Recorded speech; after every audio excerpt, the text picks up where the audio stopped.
te quería preguntar si este es un acuerdo el que parece que se va a firmar con el fondo o es una suerte de default consentido. Digo esto porque parece que la Argentina va a hacer que no pague por los próximos vencimientos, si llegan a un entendimiento, con la promesa de que no va a cruzar la avenida Rivadavia por la mitad de la calle. Está muy bien, muy inteligente la pregunta, es un muy buen punto. Entonces me obligás a responderte que va a ser un acuerdo de cómo no pagar. Argentina ya lo dijo en el presupuesto del 2022, no puede pagar, no puede pagar. Por lo tanto, el fondo lo que seguramente le dará más tiempo. ¿A cambio de qué? Eso, de que no cruce Rivadavia por mitad de calle, algo cumplible. Por eso le pedimos al Fondo Monetario Internacional que antes que cerremos un nuevo acuerdo, haga su evaluación de lo que fue el fallido programa Stand-by, por el que se desembolsaron 44.000 millones de dólares que se mal utilizaron en pagar deuda insostenible y en financiar salida de capitales.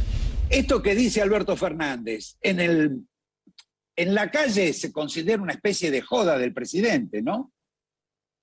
A ver, insisto, el Fondo Monetario es un organismo político, no es un banco. No es un banco que cotiza en bolsa, que tenés todos los números transparentes, que da explicaciones. Tiene explicaciones políticas. Repito, es un organismo político. Se define como el prestamista de última instancia. ¿Qué significa? Que solo lo van a ver los países que están en la última instancia. Y son acuerdos políticos. Por lo tanto, va a ser un informe, lo dirá, pero al estilo político. No va a haber un mea culpa o algo en particular. Me parece que otra vez estamos hablándole a la tribuna, incluso nosotros dos ahora, pero no estamos hablando del verdadero problema, que es por qué Argentina tiene que ir al fondo, por qué Argentina se tiene que endeudar siempre. Y es un país que crónicamente, somos un país, nosotros también formamos parte, que gastamos mucho más de lo que nos ingresa y nos parece natural.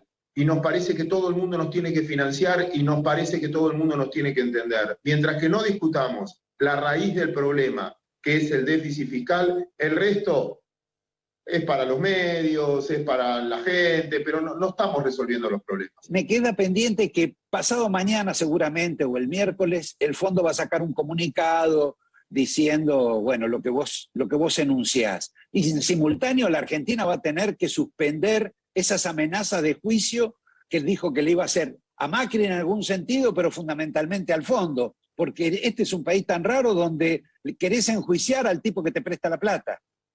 Pero mira, Roberto, vamos concreto, vamos a los datos. Argentina, ¿te acordás cómo se sacó de encima a Repsol y lo que terminó pagando después? ¿Te acordás todo lo que dijo del Club de París y lo que terminó pagando después? ¿Vos sabés la cantidad de juicios que tenemos en el CIADI todavía por creer que arreglamos de boca y en el fondo, en la práctica, el acreedor te va a exigir? ¿Te acordás lo que decíamos de los holdouts, que no íbamos a abrir más un canje? Y fíjate lo que nos terminó costando, mucho más que habiendo arreglando bien. Por eso en este caso es, mirá, hay un refrán que me enseñó un muy amigo mío del 11, que me dice, Claudio, así me dice, Claudio, deja de hablar, el que explica mucho no paga. Como todo esto es político, después de lo del entendimiento, digamos, ¿quién gana, Alberto o Cristina? La verdad que no sé la interpretación, va a depender de la interpretación política. Ahora, en el bolsillo de la gente, del que nos están mirando ahora, en el bolsillo de tus hijos, en el bolsillo de mis hijos, en la vida, ¿qué le importa? Al otro día tiene que laburar igual. O sea, una cosa es lo que nosotros podamos comentar porque nos gusta, pero a la gente de a pie, al que al otro día tiene que ir a laburar, ¿qué le cambia? ¿Quién tuvo razón? La Argentina durante 2 años, el gobierno de los Fernández, estuvieron, digamos, al paso de tortuga para ver qué hacían o qué dejaban de hacer con el fondo junto con el compañero Guzmán. Ahora les agarró una velocidad extrema, supersónica, por encontrar un entendimiento en 2 o 3 meses y si es posible antes de que concluya el año. Eso es porque la inminencia de la crisis está tan cerca y que puede estar inclusive antes de que se haga el acuerdo. Está muy bien el punto que me entregas. Déjame citar un ejemplo de un amigo común, de Carlos Pagni.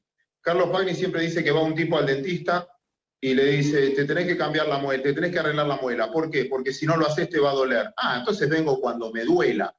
La Argentina siempre reacciona cuando existe ese dolor. ¿Qué pasa ahora? En diciembre hay que pagar 1.900 millones de dólares al fondo. Argentina dijo que los va a pagar, pero en marzo vence otra cuota y ahí ya no tenés los dólares para pagar. Por lo tanto, ahora sí estás apurado en hacer el arreglo, porque si hay un default, el no pago declarado, el problema no es solo del país, el problema también son de las empresas que forman parte del país, que se les cae el crédito a muchas matrices. De cualquier modo, si no arreglaras con el fondo, aparte de esta consecuencia que mencionas, lo que se va a advertir es en la caída de los títulos soberanos. Mirá, un cheque argentino que es un bono que vale 100, que técnicamente vale 100, hoy están negociando al 30% de paridad. Ya se cayeron. Ya está, sí. El crédito Argentina lo perdió hace tiempo. Repito, un cheque tuyo de 100, que vos decís pagaré 10.000 pesos dentro de un año, en el mercado vale 3.000. Eso habla de vos, Roberto, si un cheque tuyo está al 30%. Y eso es lo que ven todos. Y si vos querés hacer un cheque mío y un cheque tuyo también, ¿eh? A ver, no personalicemos. Tenés razón, quise zafar. Un cheque mío, un cheque de la Argentina, tenés razón. Un cheque nuestro. A pesar de que, como dice Arriazu, el ajuste ya fue hecho, porque lo pagan, lo han pagado los empleados públicos y lo han pagado los jubilados. Los ajustes, comparto plenamente, estás licuando el poder adquisitivo de la gente, pero es constante. El tema es cuándo deja de hacerlo, porque si esto no cambia, la situación va a ser peor dentro de 5 o 6 meses, la licuación va a ser mayor. Por último, Claudio, como ejemplo docente o no docente por parte del fondo, si bien todo está medianamente relacionado, ¿ellos algún tipo de recomendación, de sugerencia, el gobierno diría de exigencia, la va a poner sobre la tasa de inflación, sobre el tipo de cambio o sobre todo lo que implica el gasto, desde del déficit al tema de las tarifas? ¿Cuál crees que por lo menos va a ser la prioridad en ese sentido? Leyendo lo que hace siempre el fondo, te va a pedir 2 cosas. Vos necesitas dólares, entre otras cosas, para pagar. Vamos a suponer que yo soy el fondo. Quiero que Roberto, te voy a poner como deudor de nuevo, no te enojes. Roberto, yo quiero que te vaya bien para que vos me puedas pagar, no porque soy bueno, para que vos me puedas pagar. Para eso necesito que seas más competitivo. Voy a querer que el régimen de devaluación, para que tus exportaciones crezcan y para que produzca dólares, sea más alta, que devalúes más alto el dólar oficial, no que tengas tantos tipos de cambios. Lo segundo, quiero que bajes el déficit. Una de las maneras que te va a pedir es que hagas un reacomodamiento de tarifas ordenado, si querés, segmentado, como dice el gobierno, no un subsidio para todos. Entonces yo creo que va a insistir sobre tarifas, en presentar un plan de acá a 2 años para eliminar ese subsidio que paga la Argentina en transporte, en energía, etcétera, y una devaluación desde el punto de vista del tipo de cambio oficial que se acerque el oficial y el blue o el contado con liquidación, cosa de mejorar la vida de los exportadores. Es lo que te va a pedir, y después Argentina dentro de un año es como que no va a cumplir y va a pedir. El fondo te pide cosas, hace 30, 70 años, no sé, hace cuánto estamos con el fondo, que Argentina no cumple y que el fondo sabe que Argentina no cumple. Pero ellos están obligados a pedírtelo, como cuando vas a un banco y te piden requisitos, y vos estás obligado a decir, sí, esta vez voy a cumplir, esta vez va a ser diferente. Al subirte el ritmo de devaluación y al subirte el ritmo de los servicios, del pago de servicios, vamos a tener más inflación. Y más licuación. Porque esa inflación, Exacto. Fíjate en la recaudación de la Argentina que se conoció la semana pasada.